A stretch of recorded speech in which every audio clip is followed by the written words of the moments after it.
Good evening and welcome to Channel 17, Town Meeting Television. We're doing another one of our election forums here tonight. My name is Howard Wooden. I'm the moderator, and we are lucky tonight that we have the candidates for Burlington City Council Ward 1. And to my right and to the viewers left there, we have, this is Zoraya Hightower. We have Sharon Bushor and Jillian Scannell. And they're going to give a couple of they're going to give an opening statement, and it looks like we may get some phone calls from the audience tonight, and we're really looking forward to that as well. But let's just start off. Can someone just tell me what part of Burlington Ward 1 is, so we know where we're talking about in the city? Who wants to volunteer? So I'll do that. The way I've kind of been explaining it is basically everything from Willard, so the east side of Willard, all the way through to Winooski. Okay. And kind of going either on Colchester Ave or Main Street, depending on where we're talking about. So if you're in that area tonight and you want to call in, let me give you a number. You can call us in live at 862-3966. And we've got some calls lined up already, but let's do opening statements first, and then we'll take a call. Zoraya, do you want to start? Yeah, thanks, Howard. So I've been living in Burlington for about 4 years. I am generally running to make Burlington a little bit more equitable, a little bit more green, a little bit more sustainable. And so, yeah, the reason I care about these things is I was on the Development Review Board, started seeing some things that I would like to see differently. I think housing and transit particularly are places where we're starting to lose. So we're moving where in terms of climate change, our transportation is not where it needs to be. We're definitely moving backward rather than forward. And then on housing, it feels like we're losing housing stock in terms of quality and in terms of ownership and independent ownership by individuals. Great. Sharon, your turn. Thank you. So I've lived in Burlington. I came here from Massachusetts and went to school at UVM. And decided to stay, like a lot of students do. And I got involved in the community as a public works commissioner, and started the neighborhood special bus route with neighbors, helped rebuild the Shemansky Park playground. That was a real experience, and eventually ran for public office. And so I've been a city councilor for a long time. I got elected in 1987 when Bernie was mayor, his last term. But I really love this city, and I love the ward I live in too. It's home to a wonderful mix of neighborhoods, and it's also home to two big institutions. For me, what I know about my ward is that I do have experience and I do have an understanding of the stresses that living with the institutions puts on this ward. And so one of the things is we need to deal with housing. We need to deal with UVM creating more on-campus housing. We need to create more housing to make it more affordable. There's a proposal for accessory dwelling units which will help alleviate some of that, not completely by any means.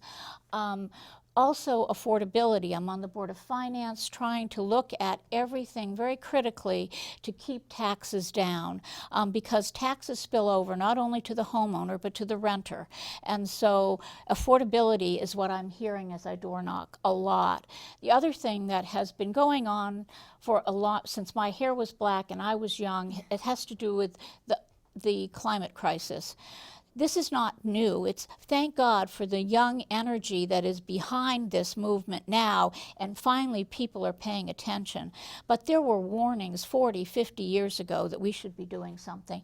And so I have ideas, and I want to try to enact those and help make Burlington a better place to live. That's great. Jillian. Thank you. I'm grateful to be here tonight and have this opportunity to tell you a little bit more about myself and introduce myself to you. So my name is Jillian. I'm currently a senior at UVM. I'm student body president. I'm studying environmental studies and political science. So I've been here for a little while. I've been a neighbor in the ward for a bit, and have really enjoyed being here. But as I've kind of come to see a little bit more, there's definitely some issues in the ward that I think that can be taken care of on a ward level and also the city level. Two specifically, which I think it's pretty great that all three of us are sort of calling out very similar issues. Obviously, the first being the housing crisis, and the second being the climate crisis. A bummer, we got two crises, but we got to deal with it somehow. So I think the way forward with the housing crisis is that UVM needs to be held more accountable to building more housing on campus. There's been some conversations. I think a lot of the time, the city looks at the university looks at the city, and then they're both staring at each other, and we don't have that productive conversation. And I think that in my role as student body president, I've created a lot of connections on campus, and I have an understanding of how the institution works. So I feel like when it comes to the forthcoming housing agreement between the city and the university, I feel like I can really have some productive conversations there and make sure that we're holding the university accountable. And then we're talking about the climate crisis. There's obviously a lot of ways to handle this. I'm an environmental studies student, so I know the different routes that we can take. But something I feel passionately about, and after speaking with multiple stakeholders in the region, I think that looking at this idea of a regional intermodal transit facility, so we're stopping cars as they get before they get into the city. It could be a partnership between South Burlington, University of Vermont, the medical center, all these big institutions and big groups, and together we can create this facility to stop traffic coming in and make more options for alternative ways of transportation getting into the city. It'll decrease some of the smaller things like people having trouble with traffic or finding parking, but it'll also address the climate crisis because we're getting people out of their cars and making the city more walkable and relying less on having cars coming into the city. That's great. Now we do have some calls, so I'm going to remind our viewers when I pick up the phone for you, please just state your name, your first name, and ask your question. So we're going to go to our first question right now. Caller, are you there? Yes, hi. What is your first name and ask your question? So Josh, and my question is, the Burlington Police Department has been in the news for the wrong reasons recently, and I'm wondering what change needs to happen at the BPD and how will the candidates bring about that change if elected? Why don't we, Jillian, since you finished up, you can start with that question yourself there. Yeah, I would love to. First and foremost, I think that we all know that there have been some issues at the police department and that are disturbing to all of us. And I think the way around that, separate from the issue of whether or not talking about the chiefs in that situation, I think what needs to happen is we need to be thinking about how we're integrating social services within the police station, both for the police and for well-being, mental well-being, but also finding ways different than enforcement. And I think that when we're talking about how to rebuild the trust that's been lost by a lot of people, I think we need to do a better job recruiting more intentionally. So we're recruiting folks from these neighborhoods that are going to serve in these neighborhoods, and people will feel much more likely, more trustworthy because they know who these people are. They're not people coming in from other places. And then in regards to training, I think that there's a lot we need to look at there. In regards to use of force policy and things along that line, all police officers in the state are trained by the state, whether or not they're state troopers.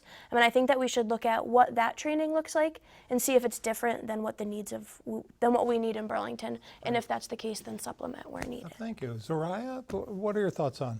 Yeah, I would definitely, I would agree with the social piece around moving away from enforcement to a large extent and moving toward a more cohesive strategy. I think on top of that, I think there's something that needs to be done around citizen oversight.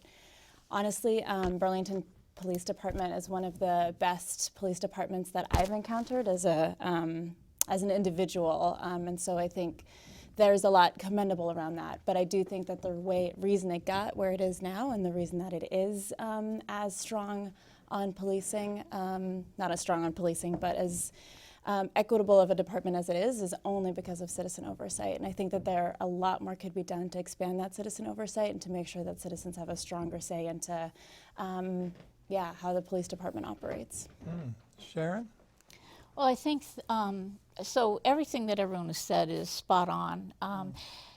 But I think that I want to emphasize the fact that what happened at the top with the chief and then the deputy chief is indicative of a systemic problem, and it does suggest to me that there needs to be some support given to the police to work through frustrations, because going the route they went is absolutely inappropriate, and it has destroyed trust between the community and the police department.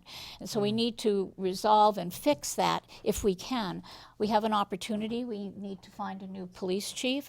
And I think the way we do that is to make sure that citizens are involved in that process and feel like we as a community are embracing that new leadership. I also believe that there is a balance between, I want to also say that I think the role of the police commission could be enhanced and improved. And I think that unfortunately, I feel that they feel like they're somewhat limited in what they can do and how they can help the department move and respond to the community concerns. And I think that's another piece that we want to look at. There are lots of things that can be done, but I want to agree with what Zoraya said also, is that the department as a whole, they have community-based policing. People really do value the police department. So the suggestions that are made are made because we want them to be better and we want to help them in helping us. That's great. I know we have another call, so I'm going to go right to calls here. So, good evening, caller. Give us your first name and please give us your question. My name is Ira, and my question is about climate change, and it's that Vermont's emissions have risen the past 10 years, largely due to fuel emissions. And what's your plan as a city councilor to make Burlington a leader in addressing fuel emissions related to climate change? Thanks for your call. So, Sharon, why don't you start? You get a chance to start off with this one, emissions. Emissions. Yeah, okay. what's the city's plan, or what would you like to see happen? So the city, as a member of the Board of Finance, we look at contracts, we look at purchasing. And so the city owns a fleet of vehicles, and a lot of those are use fossil fuel. Some of them are hybrid, but what we just did recently was to work to give direction to the administration that hybrid was phase one, but we really need to move to all electric. Sometimes those vehicles aren't available at this time, but we have to have an agreement and commitment that we will move in that direction. So to eliminate fossil fuel. The other piece that is just happened is that public transportation. They just purchased a couple of electric vehicles. It costs money, so we need to regionally support this. Burlington alone cannot shoulder all of the costs associated with this, but public transportation, expand public transportation. You're going to hear that from everybody here. Expand it, get people to leave their vehicles at home and either walk or bike or take public transportation. That's the way we can deal with some of the emissions. Burlington Electric brought a bunch of different electric vehicles for everyone to try out. They're very costly, and that really, I think the problem is that we still have the issue of parking those vehicles and storing those vehicles. So I think the idea is, yes, move in that direction, but get people to say, we'll use something like car share if you need a vehicle, and use public transportation to get around within the city. That's great. Jillian? Yeah, I absolutely agree with Sharon about electrifying our municipality's fleet. I think before we do that, we need to make sure that our infrastructure around the city is a little more conducive. You know, if you're talking about electrifying a police cruiser or even a DPW vehicle, we need to make sure that they know the places to charge, and there are enough places to charge in the city that they can get around and do what they need to do. So certainly expanding electric vehicle infrastructure is something I'm interested in. When we're talking about housing, not housing, when we're talking about greenhouse gas emissions from cars, but also this idea of this intermodal transit facility. I think it's a great opportunity to see that regional action. So it's not just Burlington. Most of the folks who come and drive their cars into Burlington, they don't live here. A lot of people who do live here, they're walking downtown. So it's folks coming in from other places in the region. So if we work together with our partners in the region to stop cars from coming in and making it alternative transportation methods more easily accessible, and if we make that push, then it also sort of lightly nudges the city as well to make sure that the city is accessible and walkable. So if you know that the people are using more public transit, you're going to make it easier for them to get around the city. Zoraya? Yeah, I think I take a little bit less of a light touch approach. I do think we need a more fundamental change. Intermodal transit is great, and I agree that's something we need, but I also think we just need to get people into, Burlington hasn't grown in population size much over the past decades, and it's because people don't have the opportunity to live here. So we've got an increase in transportation because people need to get into the city. Yes, buses can help with part of that, but partially also we do just need to make more housing available to people in Burlington to really hit at the source of that increase. And then other things around that, yeah, I think we need to have a serious conversation, not just about public transit, which is kind of the easy conversation because everybody can be pro public transit, but also around how that works with parking, and have a serious conversation about parking, and is like more parking what we want in the city, and if we're building more parking, will the cars come? Because I think it will.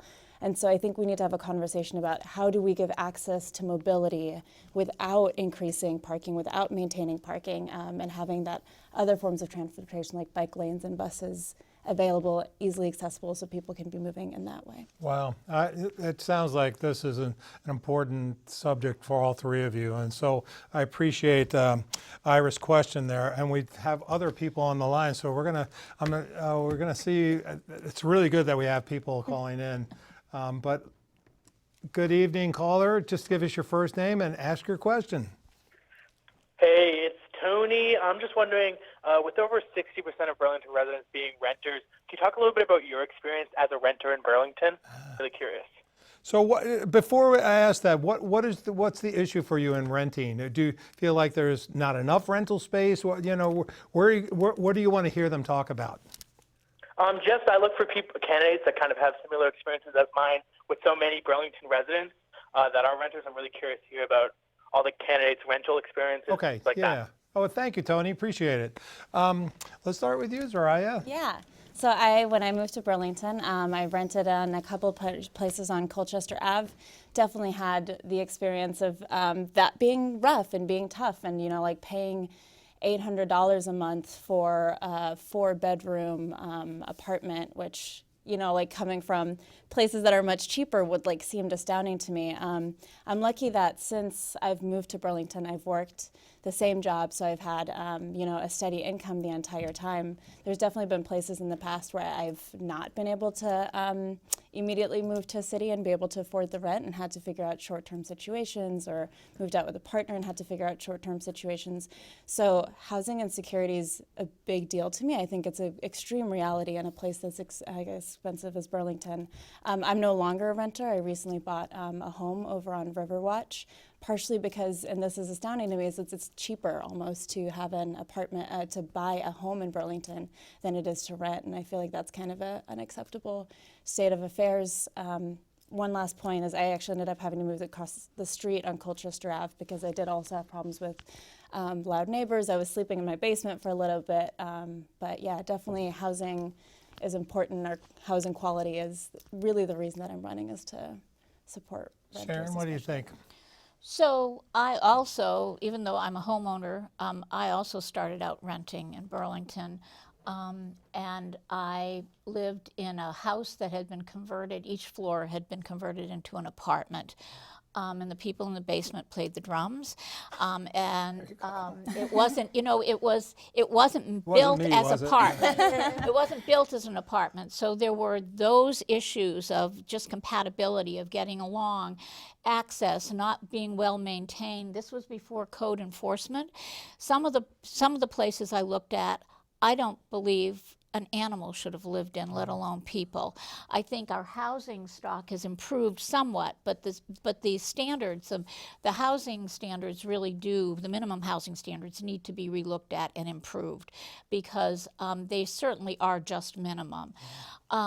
So renting is challenging, and renting today is even more challenging than when I rented, because the down payment for a condominium, house, whatever, is really so significant that with the cost of rent, I don't know how anyone really could get that down payment. It took me a long time, so I think that's a real hurdle.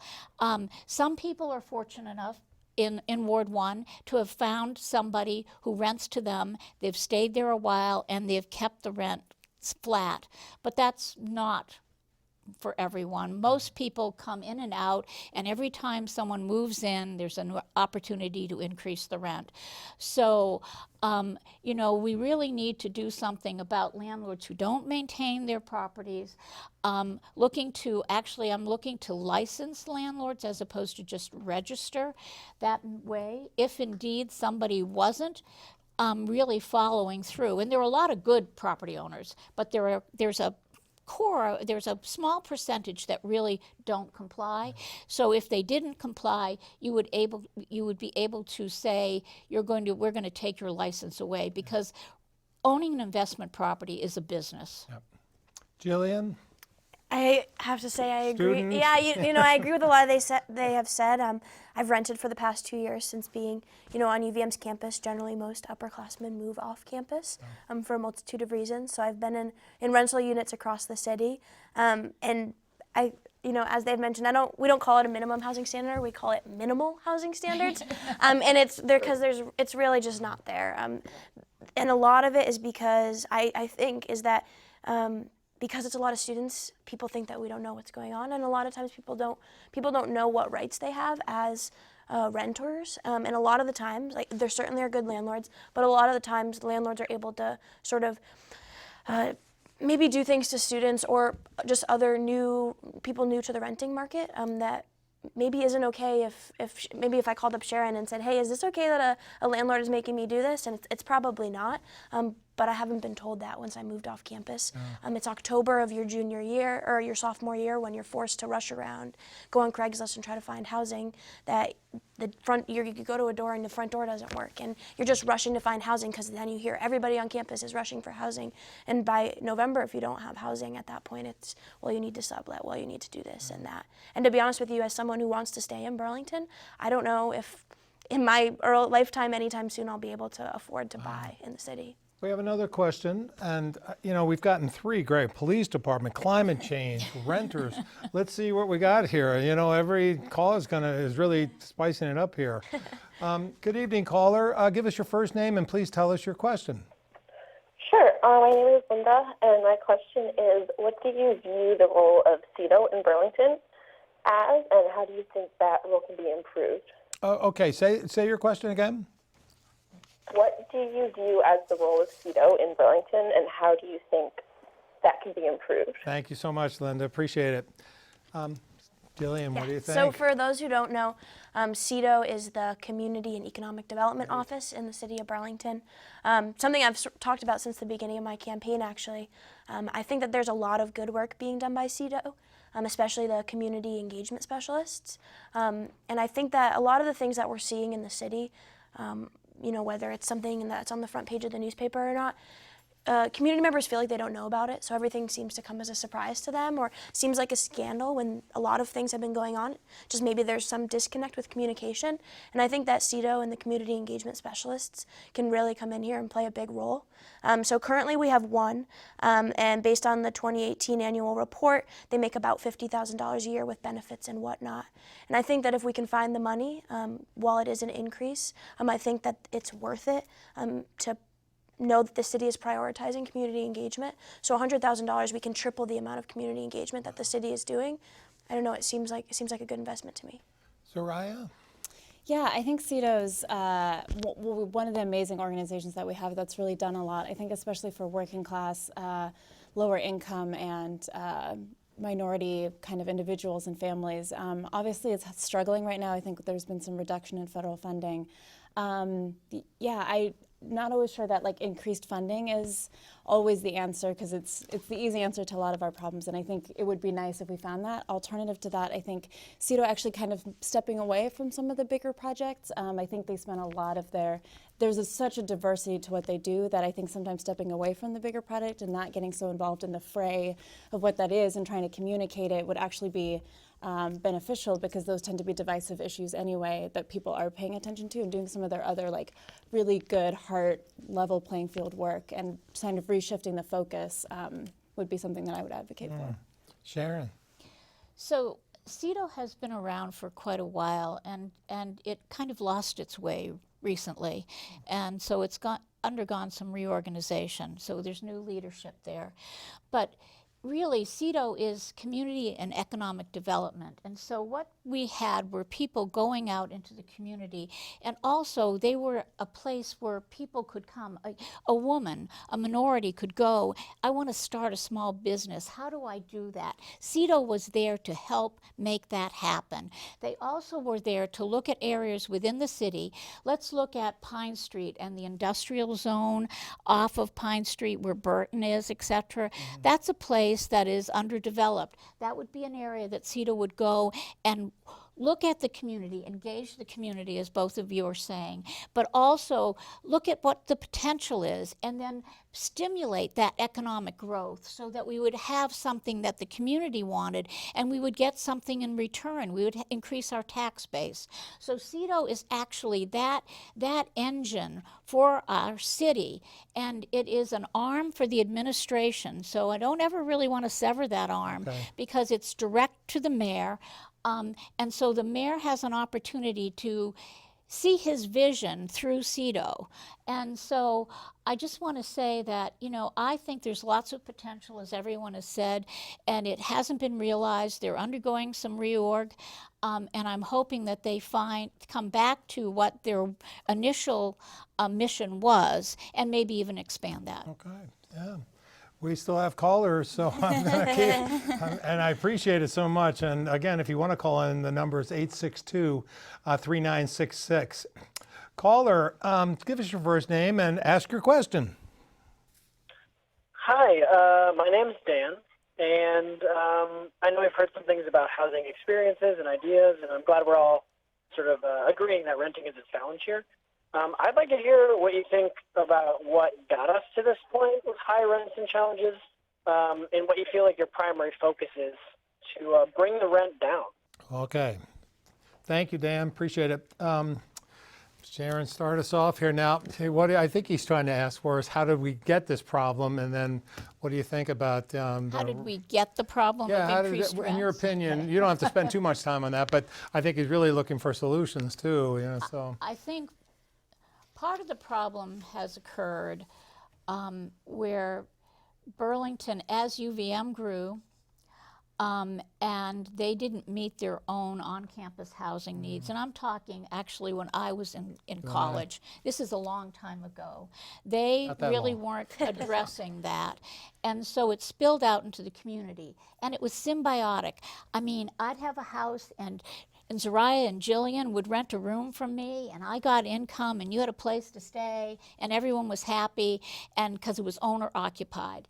Then investors, who are smart people, said, there's a way to make some money here. So they started buying up some of the single-family homes and then renting them out. And then everyone saw that there was great value, so the value for the cost of, so homeowners saw a way to get some real money back from their investment, and so they started selling their homes at higher prices. So now you have a higher mortgage. In order to pay that mortgage, the rents go up. Okay, now it's become, now the universities and the schools grow, and now we have less housing. We're not keeping up with the pace in the city or in the region, and the university isn't, and now we have this dilemma where we have too low a vacancy rate, and we have inadequate housing, and so the rents are astronomical. Nobody can really afford them unless they couple up at least sometimes 3 or 4 people renting a house, sometimes more if the space allows it. And so that's how we got there. What do? Well, we need a better balance. We need more housing. We've talked about that. That's one way to deal with it. Another way, as I said, is to hold people accountable. If you're holding investment property owners accountable, maybe they won't have as much incentive to buy property if they realize that we're serious about them being good neighbors. That's another. So there's not one solution to this problem. I know that people have talked about rent control and rent stabilization. I don't know enough. I need to do more to understand that. The concept sounds good, but my preliminary review, and I mean it's preliminary, and I need to talk to other people too, because I really need to understand that better. Is that the right approach, or are there flaws in that approach? But we really do need to do something, and I don't have the answer to the caller's question. Maybe, Jillian, you have some answers. I mean, I would agree that there are a lot of answers to this question, and there's not one silver bullet that's going to help us solve Right. this housing crisis. And so it's really looking at the tools that we have in our toolbox and the different ways that we can kind of get to where we need to be, which is having more affordable housing and having an increase of stock of that. And I mean, I think it's crucial, and I mentioned it before, but University of Vermont, that's one tool in our toolbox, is that we need to hold them accountable to building more housing. That's going to relieve some of the pressure on the market in the city. But we also just need to be building more affordable housing, but we need to be doing so within the capacity that we can. So building densely in the downtown core where we can, and in places that's possible. Obviously not too high. I'm not trying to build a skyscraper, but Right. Build densely where we can, and it's sustainable to do so when we're talking about making a walkable and livable city. It's great if we could have some dense buildings downtown that increase the housing stock. And I think we move to there's other options there too when we're talking about enforcement and holding landlords accountable, and it's all of these things that all kind of need to be happening simultaneously. And on the point of rent control, I'm in a similar place with Sharon in that I feel like I need to understand it more, but to me the main problem we have is that the housing stock is low, and so we need to raise it, and having a rent cap doesn't build any more housing. So we need to figure that out. Yeah. Zoraya. Yeah, so I think in addition to some of the problems they listed around UVM, I think we also have a problem of an aging housing stock that's really designed for families that have 2 or 3 children instead of, like aging seniors who are maybe 1 or 2 household sizes, as well as young professionals like me who, again, household size of 1 or 2, maybe 3. Yeah, so I think that's another. And then I think in converting the housing stock from that kind of single family model that we had, it's been a problem of ownership and who's owning those changes. Because instead of, well, you can't have a 5-bedroom house because nobody in my generation can afford that, it's like who's then buying that up and trying to make it into something that different people can use, or just buying it up and renting it to people who are just renting it by a bedroom at a time. And so I think those are 2 of the big problems. I think that rent control that we absolutely need to have is, I think, the inclusionary zoning that Sharon helped put in place, years ago. I think we need to do a lot more around that. I think developing more housing stock, but at the same time making sure that every single unit that we build has that affordable housing piece in it, and we're really subsidizing some of that affordable housing with more expensive housing, and codifying that. And I also have to point out that it's also about more housing and talking about like supply, but I think there's also, we really need to work on our tenants' rights and making sure that they have the right to push back, that that they feel safe enough in their housing that they have the right to push back on landlords. We can't be the only ones pushing back on landlords. We need to empower tenants to do that themselves. That's a good point. We still have people online, so I'm going to keep going with this. And I don't know how much time we have left, but we're going to keep going as long as we can. So, good evening, caller. Tell us your first name and please ask your question. Hi, my name is Cece, and I want to know about your guys' credentials on climate, because as we know, climate change is an existential crisis on a global, national, and local level. Okay. Thank you for the question. Appreciate it. So, asking basically for credentials, what's your expertise? Me first? Yes, please. Great. So I have been studying environmental topics, including climate change, and working on them for over 10 years. So did my undergrad originally started over 10 years ago at the University of Tulsa, and then got a Master's of Environmental Management from the Yale Forestry School. With classes including focus specifically on climate. In my current role now, I work on climate issues across the globe. So I worked on some in Kosovo. I worked on renewable energy financing facility. In East Africa, I worked around climate adaptation and mitigation.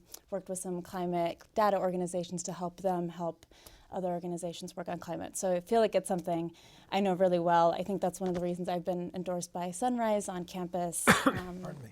Yeah, I have very strong credentials on climate. That's great. Sharon? I do not have an educational background in any climate arena. I've lived and observed and been part of trying to deal with issues that affect our Earth.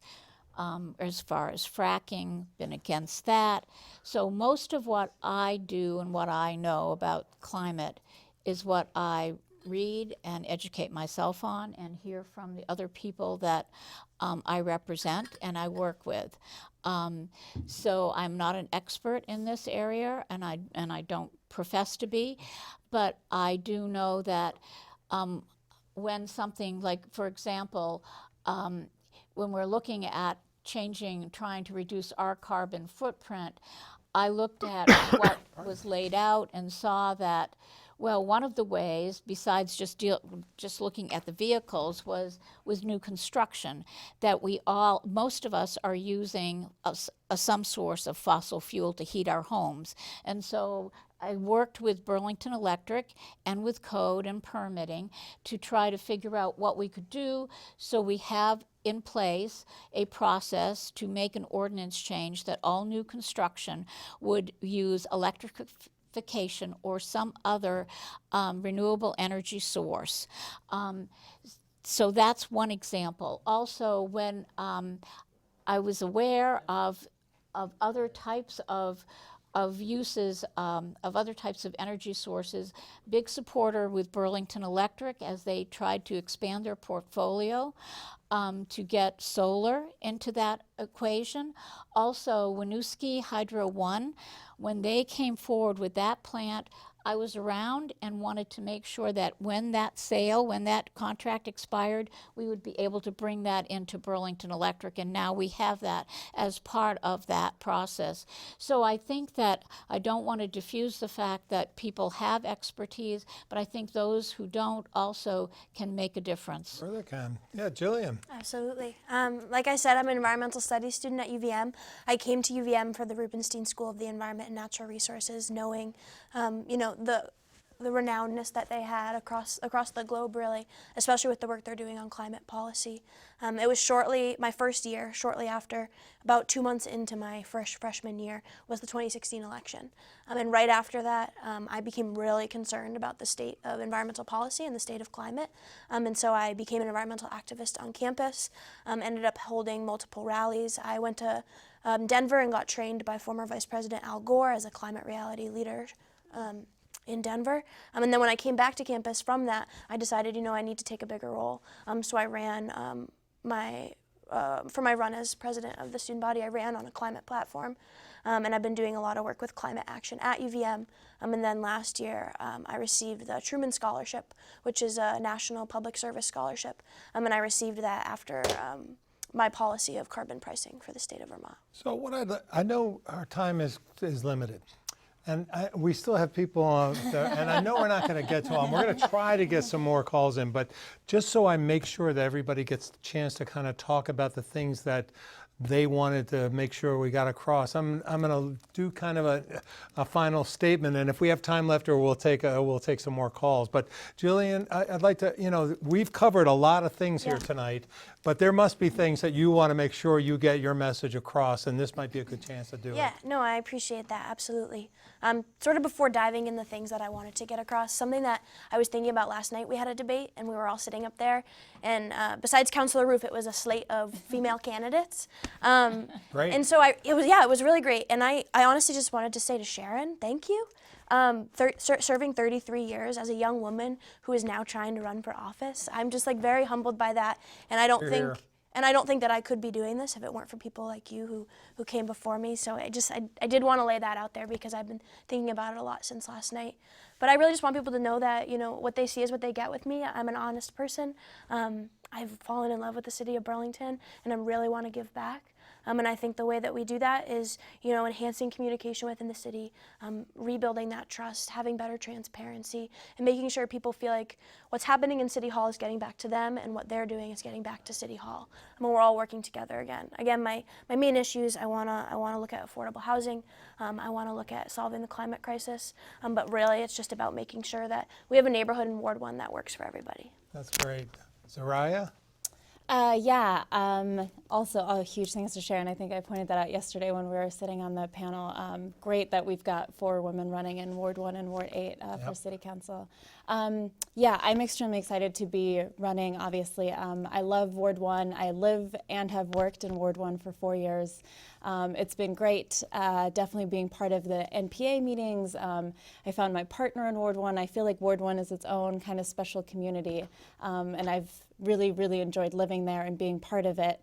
I think housing and transit are something that I'm extremely passionate about, things that I understand very well. I understand what the climate impacts are of housing and transit, but also how they affect us intersectionality-wise, so how it affects really kind of the lowest income individuals in our ward, and definitely want to run for all citizens, but also make sure that we're lifting those citizens up first. That's great.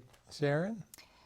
Well, thank you. I feel like I have not run out of energy or ideas.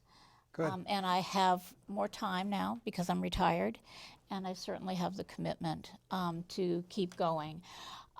What I did want to talk about, though, a few add-ons to what we talked about already. As far as renters, one of the things that I didn't mention was that part of the community coalition, they're working on creating a renter's toolbox, which will give people the information they need when they move off campus. Now, I like that. It's a great idea, and I'm working with Sally Short she's in charge of that, to make that happen. But I want to broaden that. I want to take that toolbox and give it to any renter that is coming into Burlington, so they know their rights. They know how to navigate through difficult problems. So I think I want to empower people. That's why I ran initially. I haven't given up trying to empower people, giving them the knowledge they need to care for themselves, or being there as a resource if they feel that they need my assistance in doing that. I want Burlington to be a livable city, and one of the ways that I want it to get more livable is I want to broaden the input into the budget. The budget is the be-all and end-all, that it reflects the priorities of our community. And with Bob Kiss was mayor, he actually had a citizen group get involved in budgeting, and I think that that was a good model. It had some flaws, but I still think that the way we get our needs met is to identify what our priorities are and then bring those forward and ask the administration to enact those. There's limited money. There are so many wonderful ideas, but there isn't enough money to enact all of those, so we have to prioritize. But that is what, and in doing that, we will deal somewhat with the affordability piece, which I'm hearing on almost every door, whether you're a homeowner or a renter. And so that's my passion. I still love it. I still love Burlington. And I'll end there. Thank you. We have time for maybe one more call, and I'm going to take this call and keep your answers somewhat short, because I think we're down to less than about a minute and a half here. Caller, please, we have a little bit of time. If you can give us your first name and ask your question. Oh, you ready? Yes. My name's Cyril, and I'm wondering at what dollar level would you invest in Burlington, have the city invest in Burlington Telecom? Thank you very much for your question. I will do it first, only Absolutely. because I'll be very brief. We have about $5.3 million in proceeds that we have to either set aside or to invest. And what I would like to see is a minimum of $2.4 million that will get us a seat on the board. And also, because of the success of that company, the return on that investment could be 12.5%, which would mean it would be about $300,000 or so, $300,000 to $400,000 a year, which would reduce our reliance on the property tax. Thank you. Jillian? Yeah, I would agree with that, and mostly just say that anything that we can do, I think, to take that money and put it back towards lessening the property tax. I think that that's getting higher and higher every year as we see on the ballot items coming up. So I think that if we can move that money back. Zoraya? Yeah, I think getting a seat on the board would maybe, in terms of property tax, I think big pockets of money are better spent on one-off items. So if there's a one-off item that we're trying to purchase, I'd probably spend it on that, with the seat on the board being the first priority. Thank you so much. I want to thank Jillian Scannell, right, and Sharon Bushor and Zoraya Hightower for being here tonight. There's a lot of great stuff we got done here tonight. It's amazing how the callers were able to go into so many great subjects. And you can find us here at Channel 17 at ch17.org, right online. You can get copies of this, share it out there across social media. We're very proud to be here at Town Meeting Television, and there's going to be another forum coming up right after this, but if you need to review some of these things, you can always find them right on our website. So thank you very much, ladies, for this. You informed me, and I know that's important. So thank you, folks, for being here tonight. We'll see you soon.